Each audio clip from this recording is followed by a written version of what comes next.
Hi there. I'm Adrian Rimescu, one of the founders of Growchano. And I have Malin invited today. Malin is one of the pioneers of angel investing in Romania. He also led Tech Angels, the first business angels network in this country for 4 years, up until 2 weeks ago, I think, when Tech Angels also celebrated 10 years of existence. Malin, thank you for accepting our invitation. Thank you for having me.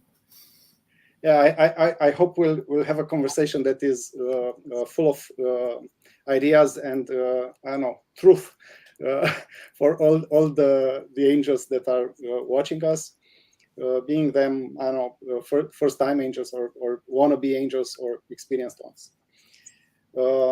Let's start smoothly going into the subject, and I'm curious about one thing, especially in this crisis, setup. There's a word that you hear, even now you hear it often. This is opportunity. What does this word mean to you? What's an opportunity? Well, yeah, it has a different meaning in different periods of time, and I believe these days opportunity probably means not only good startups but also the right valuation, and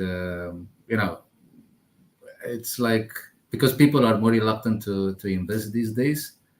They are investors, however, so they want to invest, but they need better opportunities than they used to. Yeah. Okay.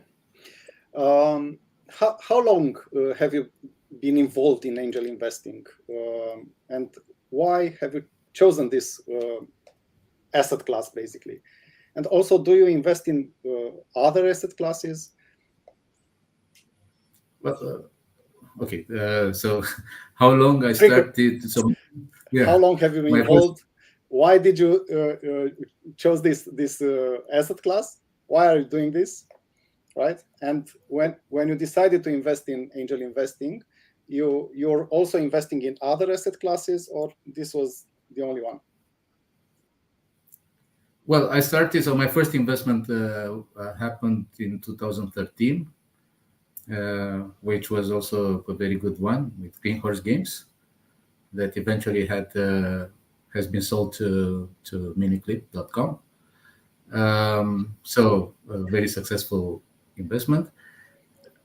Therefore, there are what, 10 years. Yeah. Why I did it? Well, I think 1 year before, so 2012, I had a friend telling me about how to web, and I went there at the conference. I had some idea about angel investing, but not real information about that. No experience whatsoever. So I went there, and I liked very much all this enthusiasm and dynamism and so on, and I was really into it. It took me some time, so I decided that I want to do that, but it took me some time to invest, as I said, in Green Horse Games, because I was aware I didn't know. I didn't have any idea about the best practices, about what I'm supposed to do, what I'm supposed to ask, what is reasonable. So no common sense, if you want, about angel investing. So actually, what I did is I told George is the CEO of Green Horse Games, and I told him, listen, I like your company, I like your game, I like whatever, but I have no idea about what I'm supposed to do. So let's find another besides me, and then I will invest. But I need somebody else to discuss with because I have no idea. And he said, yeah. Eventually, I don't know, a few months after, he said, listen, if you don't invest now, we're going to go belly up because we don't have money anymore. I said, yeah, but the second investor, and said, yeah, we don't have it. And truth being told, at the time, there were quite a few investing in startups in Romania. So I decided to start this journey. Right. So I just went in, and it was a lucky one. Um, if I have other investments, I have other investments. So I do invest in stock markets and whatever, the normal ones, not usual suspects, some real estate, whatever, things like that. Okay. What was your strategy or focus at the beginning, and what's your focus now when investing in startups? Do you have some preferred sectors? I don't know, geography, whatever, stage? I do have preferred, if you want. Okay, so I believe business angels should invest in companies they believe they can help. So there is a focus in this respect, because if you have nothing to do with the startup, with the industry, with whatever, in my opinion, it's too much of a risky bet. So if you believe you can help them, you can mentor them, you can do something, eventually create an unfair advantage for you and for the startup, then that's the right place to invest. Therefore, and I think this is quite general. I mean, it happens the same in Europe or the US or so. Business angels tend to invest rather in the geographical proximity, means at least the same country, because they cannot do much for a startup that is not in their country, except for the case where the startup is more mature and they can help them to develop in their country and so on. And so it's super important for you to be able to help the founders. This is the yes or no decision, basically, in investing in a startup. Are there definitely any other criteria you look at? Yeah, I mean, as all the business angels, I do care very much about the team, because I believe whatever. I mean, my first 3 investments, I guess, they all pivoted within a month after the investment. So they had something and they changed. Therefore, and that's normal somehow. I mean, not necessarily within 1 month, but it's normal to pivot for a startup because they have to find their ways. But then it's very important who's behind the startup. What is the team? Who's dealing with it? Are they able to?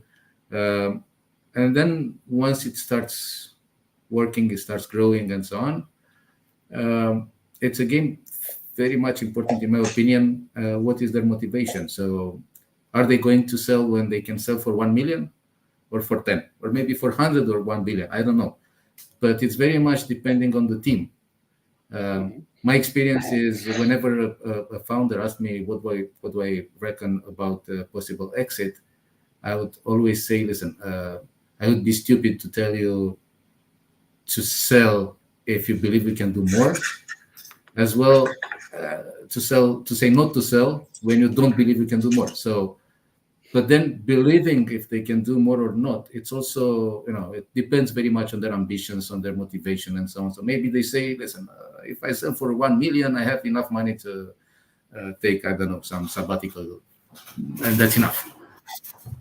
Okay. So first of all, you ask yourself, am I able to really help these founders? Second of all, you look at the founders and try to manage if they have the grit, the will to grow that startup at a good enough level so you can make a good exit. How do you make sense of this? How do you check the founders if they are the right material or not? How do you do this? Well, you never know. You never know. You can be wrong. Okay, there are some other ingredients like the right timing for their product. If the product is a good or a bad idea, if what they validated out of their assumptions. So did they check any of those, or they just think or believe or whatever the things are going smooth. So there are some other ingredients as well. About founders and how do I check them, I cannot. I mean, besides my own experience in working with people, and another way is, and I believe in that, is to get help from other fellow angels that are eventually interested in investing in the startup. So it's not only one mind judging the people, but we are a few. We have this. I don't know how do you do it. How you do it with Grow Channel, but in Tech Angels we do have, after the pitch, the pitches. So when we have a pitching session, we have usually 3-4 startups. and then after it, we just thank you. We thank the startup so they can leave the conference, and then we just chat, Discuss. Yeah. talking about what we liked, what we didn't like. But then you have many minds thinking that is the startup okay? Are the founders did the message was okay and so on? So I think this helps. Looking back at your first condition, I have to be able to help these founders. That means that the sectors they come from are the sectors that you have experienced in, right? Isn't this a risk, investing only in one sector? Well, no, I'm quite agnostic about sectors. So of course, I mean, I invested in a lot of verticals, if you wish. Okay. So it's like I'm blocked, and then there are startups that can actually just, I don't know, to give a known example, typing DNA by example, they started with the edutech vertical. So basically, they were checking the biometrics of the guy giving the exam, seeing if it's the guy or if it's maybe his brother or whatever, or a friend.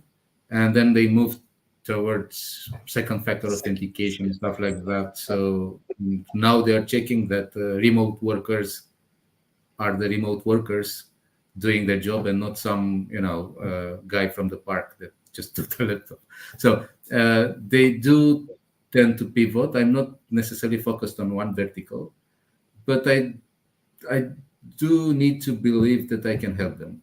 But you can help a startup in several ways. It's not only on their vertical, but also in the way they set up their business, strategy, funding.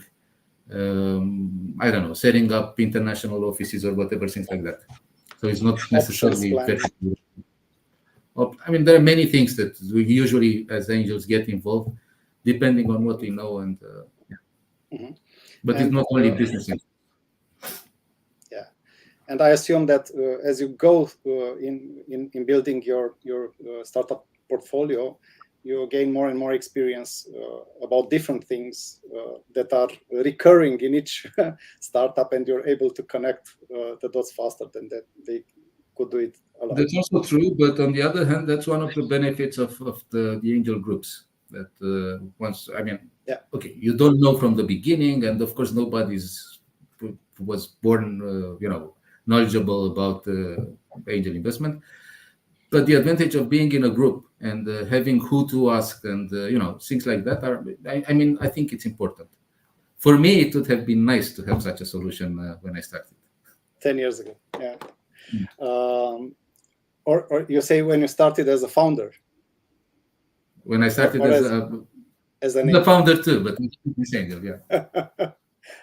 Because I remember when I started as a founder, there was literally nothing in the market. No business angels group, no business angels as per se, no VC funds, no nothing. Yeah.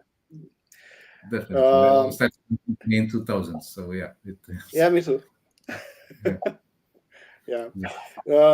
What kind of actual value can you bring to the startups you invest beyond capital? And you already answered partially to this question, but I want to ask you if you have something to add, besides general business knowledge that you yourself gained operating your own business, right?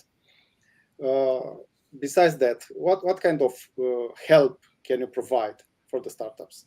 And keep in mind that there are different kind of business angels that are looking, and it's helpful for them to understand, to map, how can I actually help a founder? Well, I think, the first thing which is important for us, if I would be a startup, having somebody from outside the box doing some thinking process for me, it would definitely be a help. Besides the money and so on, because us as business angels, once we pay the money to the startup, we have skin in the game. We are involved, so we have all the good reasons to do what we can to help the startup. Okay, they should not expect us to move in their office necessarily, but we are willing to help them definitely. So That's one thing. So this is, in my opinion, the most important part, because having somebody that somehow is able to invest as a business angel, to be um, to work along you, to grow the startup, to give ideas that you maybe don't see or whatever, things like that are really helpful. Then, of course, it's the power of connection, networking, and so on that reflects not only in business intros, as I said, but also in, we have this saying in Romania that do you know somebody that knows somebody, and so on. So Connections. You can definitely help this way as a business angel. And again, being part of the group helps. And then, I mean, it's all the experience. I mean, it depends very much on the startup, but I can often see, okay, if they are young and they have no experience whatsoever, it's easy. You can help them with many things. But even with more experienced guys, sometimes they don't fully understand how the startup process works. They don't really know what a lean startup means. They don't know, maybe they know their business, but they don't know how to sell themselves to get funding, and so on and so forth. They do have some experience. I mean, nobody has it all. So we all lack experience in certain areas.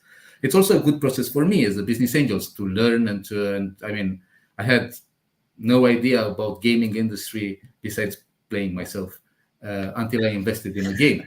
But now I really do know things about gaming industry because I was involved in, and I was called whenever difficult decisions were to be made and so on. So it's a give and take process, which in my opinion is good for both the business angel and the startup.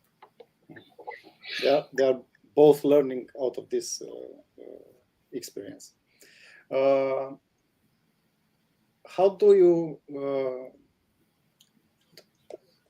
you connect with the founders? Do you set regular meetings with them? Do you wait for them to ask you questions or ask for things, or do you make regular checkups with them? How do you connect with them? Well, normally I insist to have, I mean, it depends very much on the stage of the startup. So if it's an early stage startup, I do insist in having regular meetings. They're not at that level. They are for sure not formal. They are not nothing, But actually, I think our role as business angels is also to get the startups prepared for the next rounds. And when you have VCs and stuff like that, it gets more formal. They need to prepare certain types of reports and so on.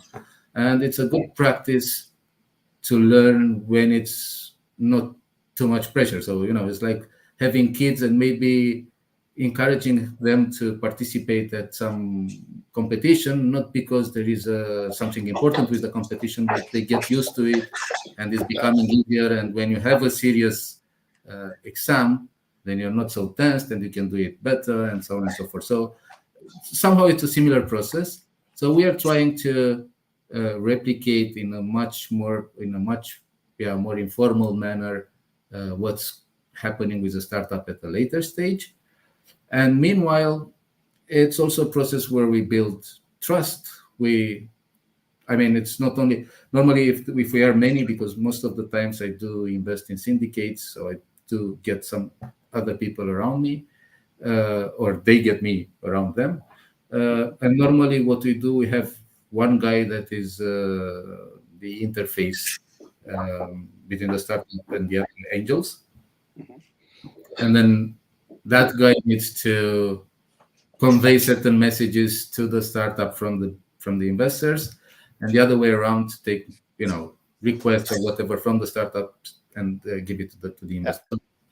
That's a good practice, and I think most of the times it's very important for the startup to know what to ask and to ask. But if you ask, do they?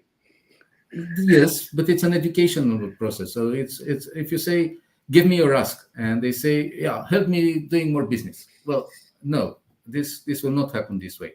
But if they say, you need to be specific as much as possible and as appropriate as possible. But if it's something like, Do you know somebody at this bank, like by example? Yeah, maybe we can find somebody at that bank. It's something that we can do. Or can you help me to get to this newspaper or whatever? Maybe we can do that. But it's specific, and it's usually it should be that all the sides have something to earn out of it. So it should be a win-win-win for everybody.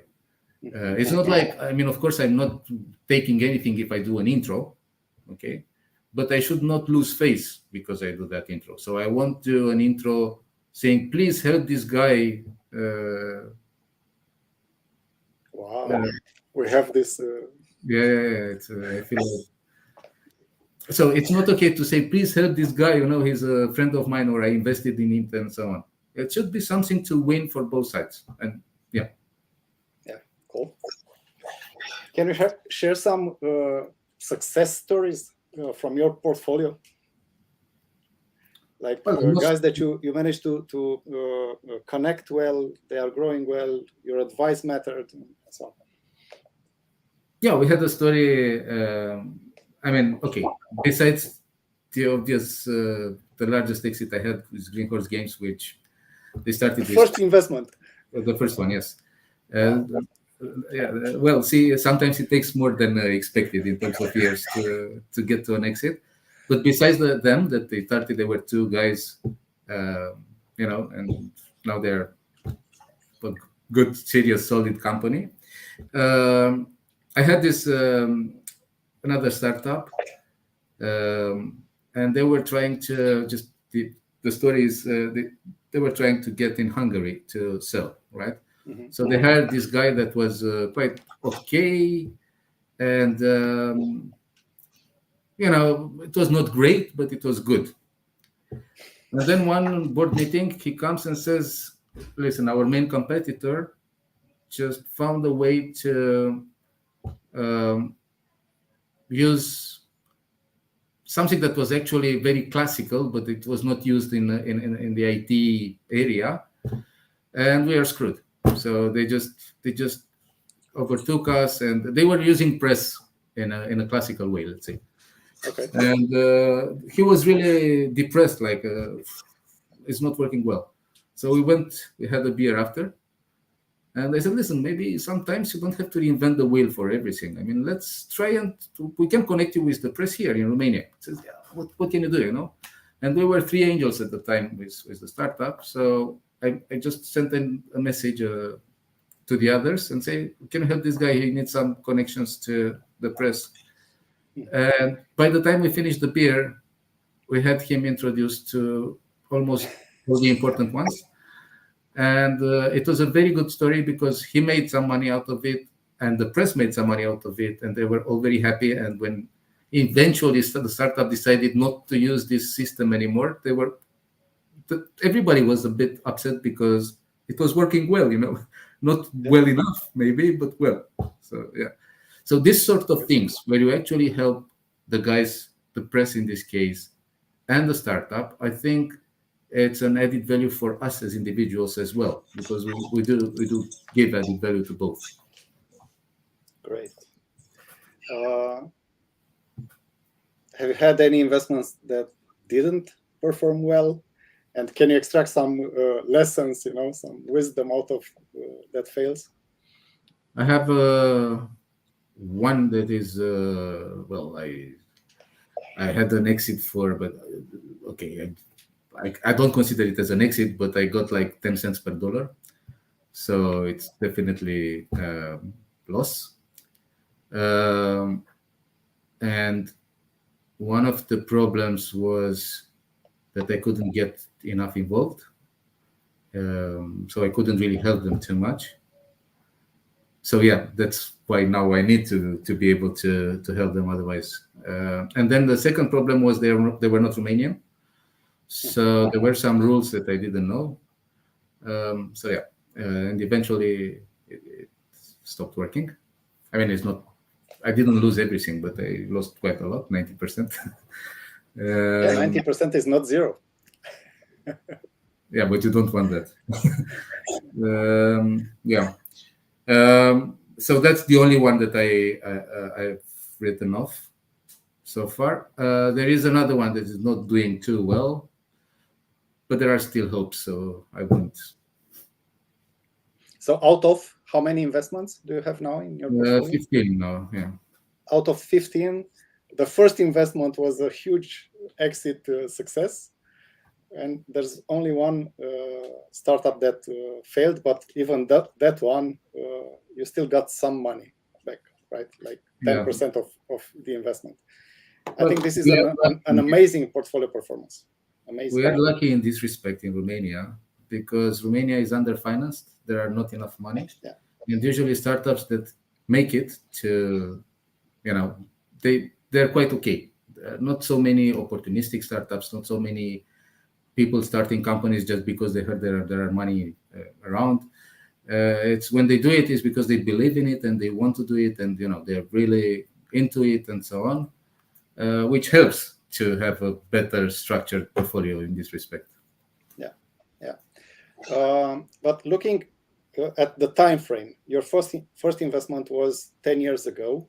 I assume in between the first investment and today, you did some investments in 9 years ago, 8 years ago, I don't know, 7 years ago. And I understand you still didn't exit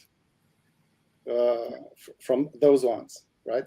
What's your expectation here today, and how was your expectation when you did the investment, in terms of exit time frame? Well, theoretically, as a business angel, normally as a business angel, we have a time horizon of 5 to 7 years or so. If the startup is graduating, so they get some money from a VC fund, this goes,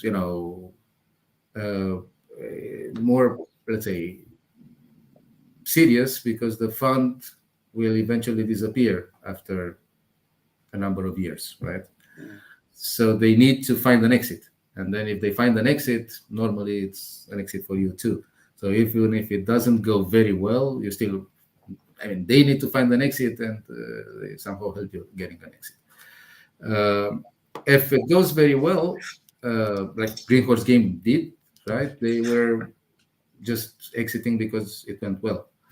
And another opportunity for us as business angels is to exit when the startup gets new rounds from venture capital, whatever, Series A, whatever, Series B, and then usually there are opportunities. And this was my second exit, actually, when the VC fund acquired part of my shares in a startup, right?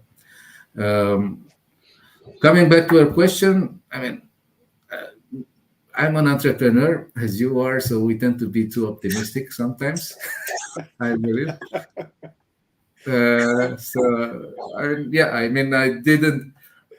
To give you a story, when we had this, I went to a Business Angels Europe meeting in Brussels, and it's an age dean. I don't know how to say, so it's the elder guy there. He's like 80 something. Nice guy. He was in Romania. I think maybe you met him, Philip Blums. Philip. Yeah, he was in Timișoara also, yeah.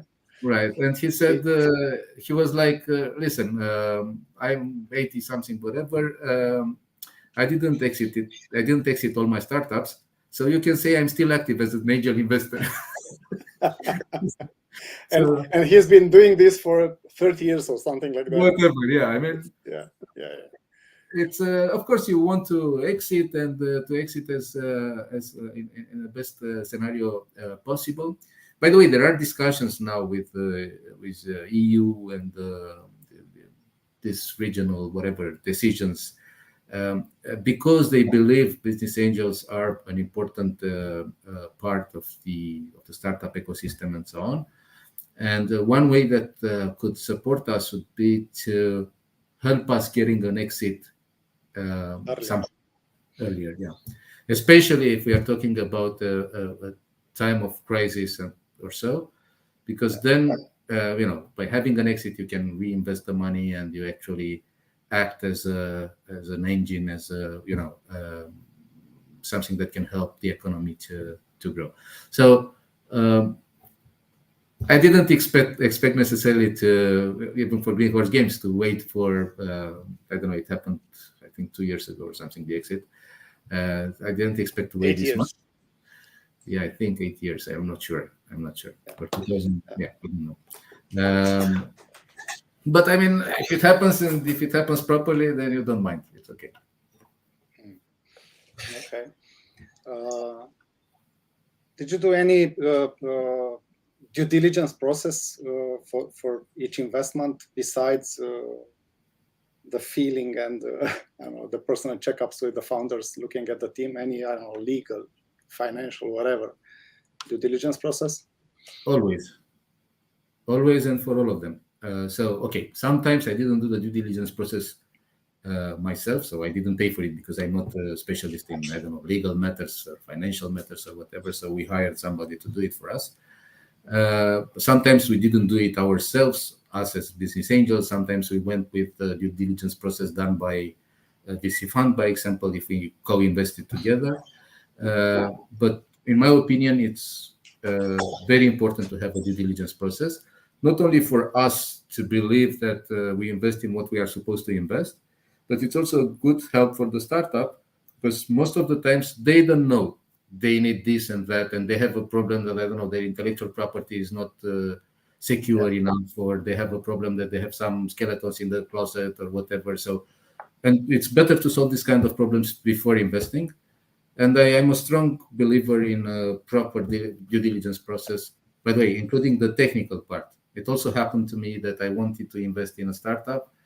I was fully committed, and by the time we finalized the papers, the startup went belly up because they were having too much success and they were not technically able to scale. So then, okay, I was lucky. I didn't get into this story, but I learned that, I mean, it could have happened some other way. And I need to do my homework in terms of technical due diligence as well, not only financial and legal. Maybe one more question regarding your portfolio, because you're one of the few that started to invest so early, right? 10 years ago. As Tudor said, it's absolutely amazing to remember that this ecosystem, it's basically 10 years old. And you've been there at the very beginning. So looking now at your portfolio, how does it look? You said you had 2 exits, 1 fail, almost a fail, because again, I say, getting some money out of it, it's better than getting nothing. And what about the rest? So 15 investments, two exits, 1 fail. What about the rest? Well, first of all, about the ecosystem, there were some good exits before 2013. I think before 2013, there were guys like Vladimir Wane, or well, there were a few. I'm not going to. So besides the usual suspects such as Radu Georgescu or there were a few people doing exits before. So building startups actually before that year.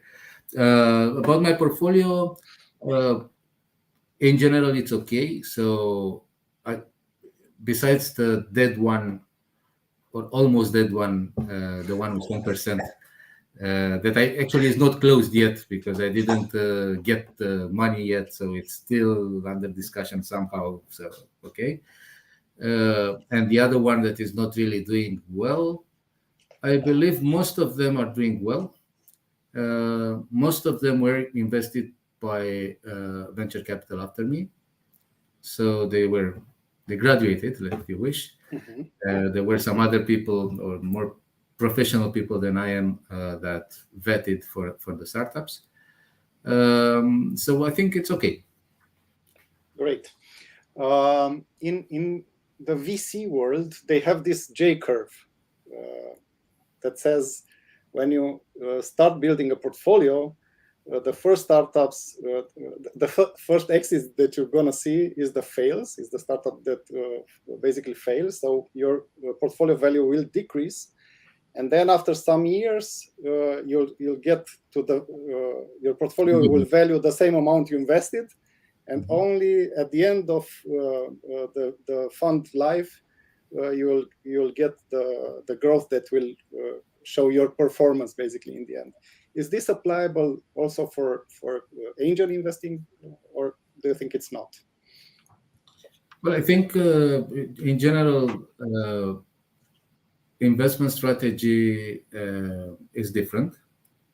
Even if us as business angels cannot afford to spray and pray, so you very rarely see a business angel just investing everything around and hope that something works. You are usually, because you're putting in your own money, so you're not playing too much with it. So I mean, you're playing anyway with it because you're investing as a business angel, not too much, and therefore I would say probably the profile would be more linear than in the case of venture capital.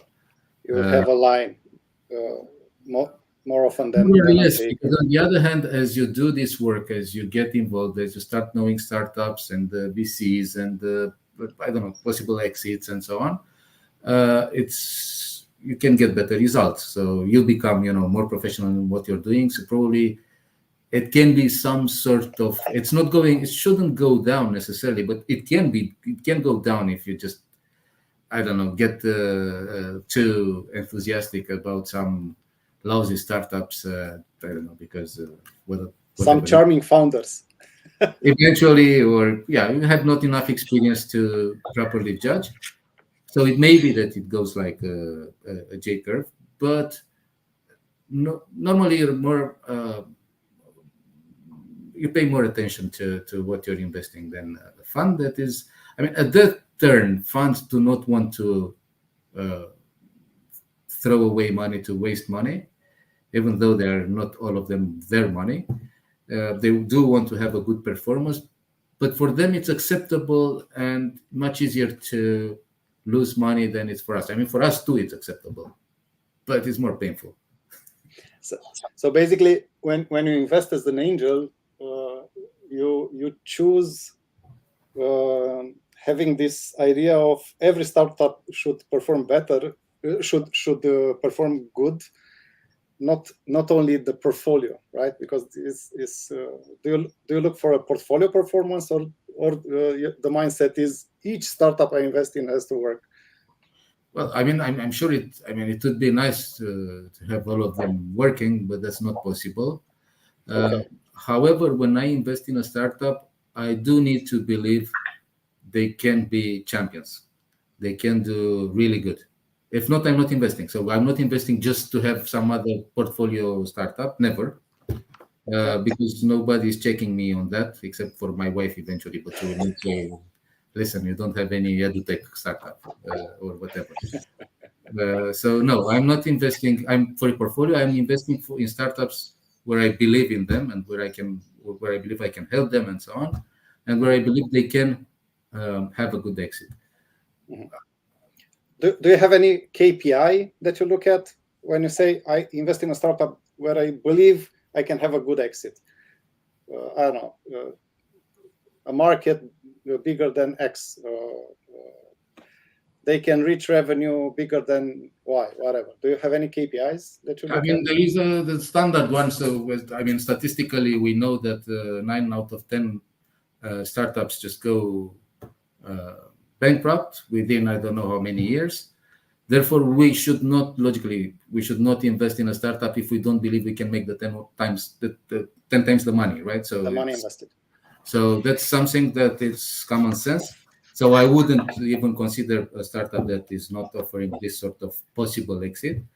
But then to be true, we are business angels. We are not funds. So if there is a startup that will give me an exit, which is 2x after 1 year, not still.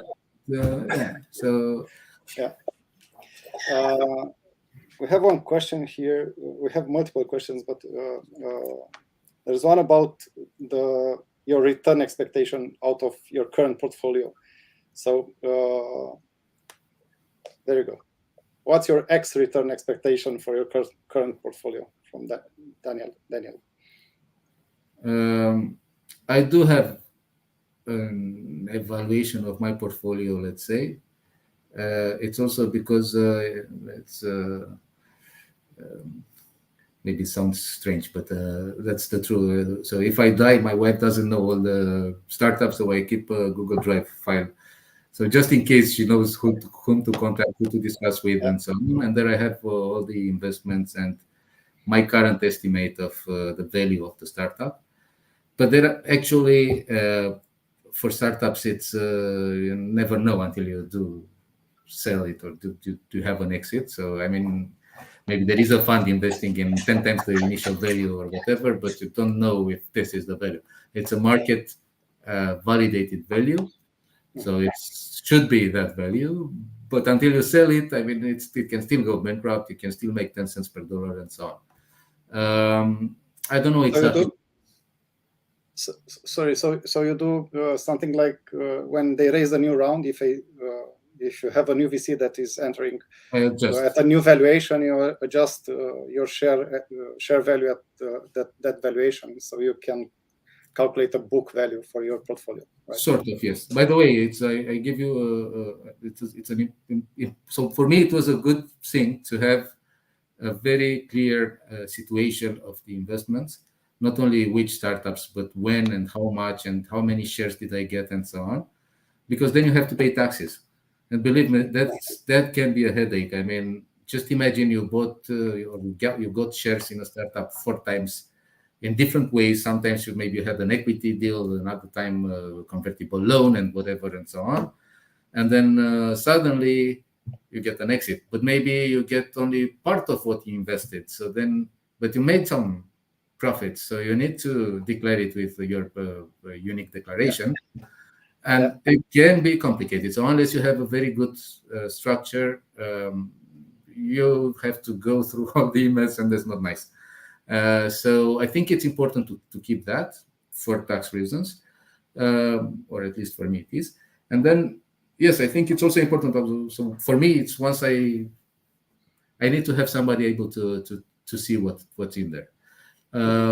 But I don't remember now what is the estimated value of the portfolio, the whole portfolio, in terms of multiples.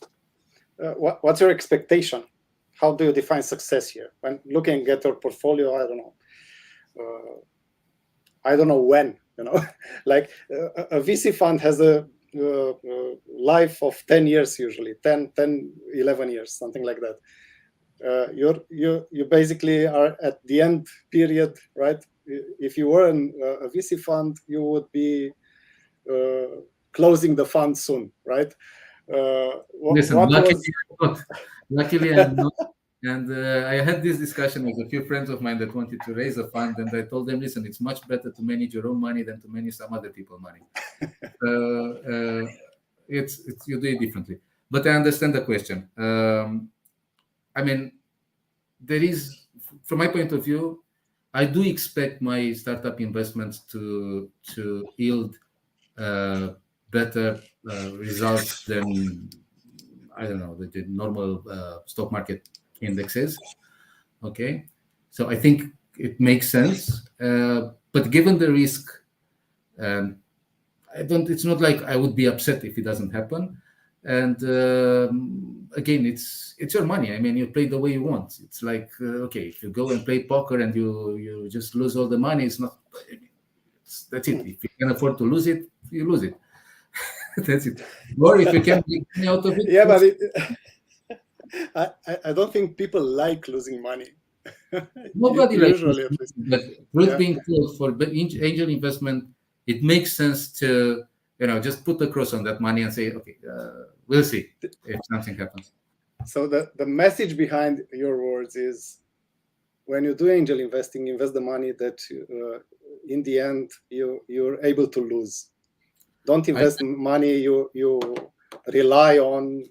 It's an illiquid market, most of its part. So you will lock the money for a long period of time, right? True. So what I do is we had we call it with Tech Angels welcoming committee. So when there is a new guy coming and applying to become a member of the group, Remember?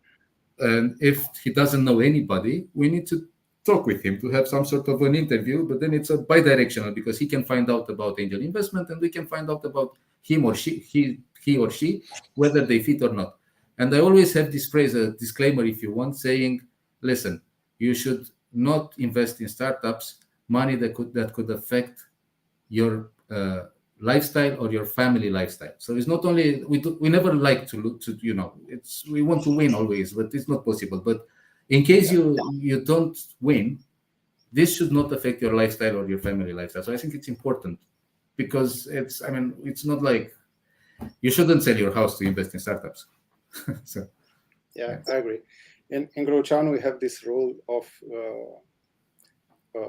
putting maximum 10% of your investment money in this asset class, basically, because it's a high risk, high reward asset class. Of course, if you love it, it depends also on the passion. It depends on the age. I mean, it's one thing if you're 20, another thing if you're 80. Like the guy, he still some startups he didn't sell. I agree, but the general rule of thumb is invest the money that you can afford to lose because it's a high risk, high reward asset class, and there's more than money in this angel investing thing. And with this, let's moving towards the end of the discussion soon. Let's discuss a bit about the people that want to get. They are looking at this startup investment thing, and they have this question: should I do it? Shouldn't I do it? Is angel investing suitable for everyone, or if not, for who is a proper investment tool? I don't know what to say here. It's like I believe that as an angel investor, you should only invest in startups that you can help. So if there is no way that you can help a startup with, in my opinion, so I would better put those money on some NASDAQ, whatever. Okay, risky eventually, high reward eventually, but not this risky as a startup. And that's it. Or a crowdfunding maybe. That's also a possibility. But if you want to do business angel investment, it makes sense to consider how you can create an unfair advantage for the startup you're investing in just because you're investing there. And then it's okay that advantage is not so serious with your first investment, but you should work towards increasing the advantage, towards increasing the added value that you can bring to the startup, and then eventually increasing your outputs, increasing the results. So I don't know if it's appropriate for everybody. I believe it does help to be ready to help. And I believe you need to have the money not to affect your lifestyle, as I said before. So it's also... So you need to invest the money that you can lose, and you need to be aware that you should also invest your time, right? Because this is when you try to help the founders, you should invest your time, right? Right, that's also true. And last but not least, I think they should use as much as possible the power of groups. So in Romania, we do have a few groups. There are not so many, but they are quite okay. And there are a lot of things to be learned from these groups. So it's even if, they do or they don't have a structured education system or a structured whatever, welcoming something, or it doesn't matter. You can still learn things. You can see how the others are doing it. You can, so in my opinion, it makes a lot of sense to go with these guys. And the best way to learn is by doing it. But of course, it's better to do it together with others in case you don't feel like, you can do it by yourself. Yeah. So when you're looking at the first steps that I should make if I want to start investing in startups, joining a group, that's one key step that you repeated several times. Are there any other first steps when looking to start doing this? Listen, it's like you build a career if you want. but it's in a different way because it's good to be known. It's good that startups and venture capital funds and whatever companies and so on do appreciate that you do something for them and so on. So you can create these kind of things, and it's a building process. And it's something, I mean, I believe you can do good things if you're ready to work for it. So if you just expect to put some money, do nothing, and then you get 10 times the money, it's not impossible, but it's less probable. Okay. If I look at this startup scene, and I'm in this picture of should I do it? Shouldn't I do it? And I see there are angel groups, there are crowdfunding platforms, there are VCs, and maybe even other I don't know, tools to create a startup portfolio. How do I choose? It depends very much on what you want to do. So, by example, being an LP with a fund can be a solution. If you don't want to get involved and the fund just needs your money, that's a solution. And it's probably less risky than investing by yourself in a startup. Also less rewarding because you still have to pay the fund, the management fee, a carry fee, whatever. So you have some deductions, and then the fund can have a different investment strategy than you would have. But there is a good solution. So, and you don't have a headache. You don't have to do something for it. Okay. It depends very much on your profile and what you want to achieve and how. Because being an angel means a little bit of, it's not only inspiration, it's also transpiration. So, yeah. So angeling is for those who have the money, have the time, and they also have the passion to support the founders and be a bit involved in this. Time is not so bad. Okay. I did invest in a few startups, and first of all, you're not involved at the same degree in all the startups you invest in. And it depends also on the stage. So you probably get more involved in the beginning. Once they have a VC fund together, you get less involved. And if they already have 2 or 3 or something, they don't even call you. So it's... How much time do you invest in your portfolio? You have 15 startups. How much time do you invest, I don't know, each week, month, whatever? I didn't estimate, but it's not only, I do invest in this angel investment activity, but not only in the startups, but also in talking to other startups. And sometimes I do help them without having any interest to invest, or, it's, I don't know how much time do I, probably 2 hours a week, 10 hours a week. Oh, no, more 20 hours a week. Yeah, probably rather in the 20, 25 hours.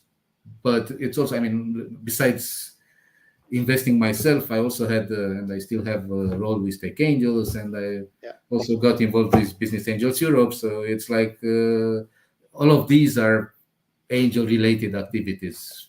Got it. So it's not only, it's also mental. So we talked about VC, business angels. What about crowdfunding? When should I use the crowdfunding as a tool to build a portfolio? Well, it depends. As an investor, crowdfunding is a solution for not getting too much involved. For creating a portfolio, as you mentioned before, even though you should still think yourself whether it makes sense or not. They can list on their platforms, whatever the crowdfunding platform is, they can list different startups, but some of them are still going to die. Some of them are maybe not doing much, and some of them will work. So you have to consider this. You have to think. It's less involving. You can go smaller tickets. So you can... If you expect to learn how to do angel investment, you should start doing angel investment, not using crowdfunding, in my opinion. So it will not help you become a better angel investor if you start doing crowdfunding, as it will not help you if you start investing in stock markets. There are different sort of investments, different sort of stories, and there are different things to learn. There are definitely you have things to learn from crowdfunding as well, but it's a different thing, in my opinion. But I'm curious why. because in crowdfunding you have this you have a simpler investment decision, right? Because you already have a VC that decided to invest into that startup usually, right? So your decision as an investor is to trust that VC or not. It's a simple decision. Where in angel investing, you have to look at the startup to do the due diligence. The effort is higher, right? So why do you think it's better to start building your portfolio through angel investing, through groups basically, and not crowd? Well, first of all, in my opinion, it's not necessarily that a VC fund is coming together with a startup. Even if it comes together with a startup, it's not necessarily about trusting the VC fund. The VC fund can be the greatest in the world, but even the greatest ones, they still have flops. And imagine that some of the flops can be listed on crowdfunding platforms. So it's not like if Sequoia invested in it, it's going to be successful. Sequoia has a lot of startups that are not successful, and so on. I mean, I just picked up a name. So it's not necessarily a matter of trust. It's in the fund. It's a matter of trust in the startup. So I believe the startup will go well or not. By the way, you can probably get a better upside in a startup that has not been invested by a venture capital or has been invested by a small one in a seed phase or pre-seed phase, than to get from a startup that has been invested by I don't know who, Anderson Horowitz. Because then, earlier stage startups could provide you better returns, but they are higher risk, right? Exactly. Later stage startups, lower risk, lower returns. That's correct. Yeah. So the risk and the return, these are correlated factors, basically. So going back to the question, it's for me, it's not a matter of creating a portfolio just to create a portfolio, just to balance the risk. I believe in investing in startups because I like startups, and then they will deal with balancing the risks. So it's not like my concern. Is the local ecosystem helping people becoming business angels? What's happening well? What's happening not so well? Well, I believe we are very lucky with the Romanian ecosystem. First of all, because the level of transparency, openness, friendliness, if you want, is much higher than in more mature countries. However, we do have a good ecosystem, so we do have something. We are not immature, even the fact that we are talking now and we meet often and so on, it's a sign that people tend to try to help each other. They tend to do things together, that they invested together and so on. So all these kind of things are very good. I don't know if they will still be like that in 10 years from now, when maybe the market will be crowded with money. I don't think so, but who knows? Public money. Yeah, maybe. So maybe the things will change. Now there is no, in my opinion, there is no real competition with the different business angel groups or funds or something.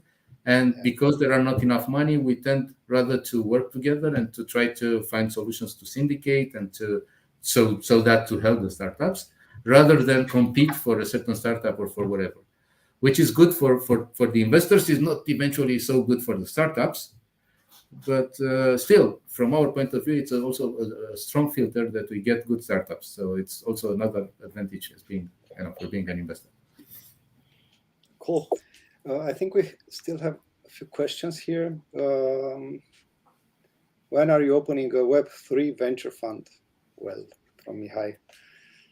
Well, I said already that I love dealing with my own money. I would never raise a fund because I don't like to be responsible for other people's money. Okay. But there are people investing in Web3 as well in Romania. Yeah. Tudor is asking, Malin, since you're a founder yourself, what do you think is the biggest advantage, biggest disadvantage of your operating experience when working with founders in your portfolio? I think it's important.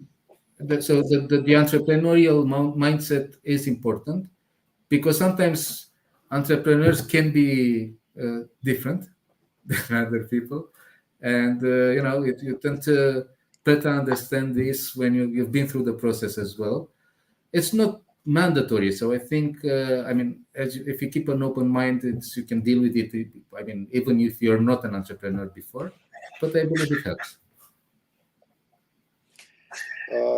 Danielle is asking, what's your opinion on sweat equity? There are some angels aiming to increase their equity through it, and post-investment effort and involvement is difficult to quantify. And I don't like it too much when you talk about sweat equity without investment. So if somebody is giving I don't know, software development services for equity, or consultancy, legal consultancy for equity, or something like that, I don't really love it. But when you have an angel that put some money in it, got involved, and he makes, aside of whatever he got from the investment, some sweat equity because he got more involved than normal, or he actually helped more the startup and so on, I don't mind. And my experience, okay, I never did it myself, but my experience with other angels taking sweat equity because they got involved, but it has to be linked. I mean, if you didn't get involved, then you shouldn't get sweat equity for the name or for the whatever. But if you really do something that helps the startup, I think it's good. And my experience was good with at least a couple of situations where business angels invested and also got some sweat equity by doing things. Cool. And let's finish with this question. Which do you think are the top 3 ingredients for being a successful business angel? Top 3 ingredients. Well, I believe you should have quite a good sense of business. You should have a good understanding of risk management and a good sense of humor. I love this. Cool. Thanks, Malin, a lot for this discussion. It was great. And looking forward to do it again, maybe in several years, and look again at your portfolio and maybe other angels' portfolio. Sure. And I hope that through these discussions, we are encouraging more and more people to do this thing, to start investing in startups and really help the founders. It was really lovely to be here, and I'm very open to continue the discussion. And I do believe that us as business angels are probably talking about ingredients, the best ingredient for a startup ecosystem to grow, because we are healthy. We do what we do because we believe in the story, and actually, all the economists should be more concerned into helping business angels for what we do. Thanks a lot. Thank you. All the best to all of you. All the best to you too. Ciao.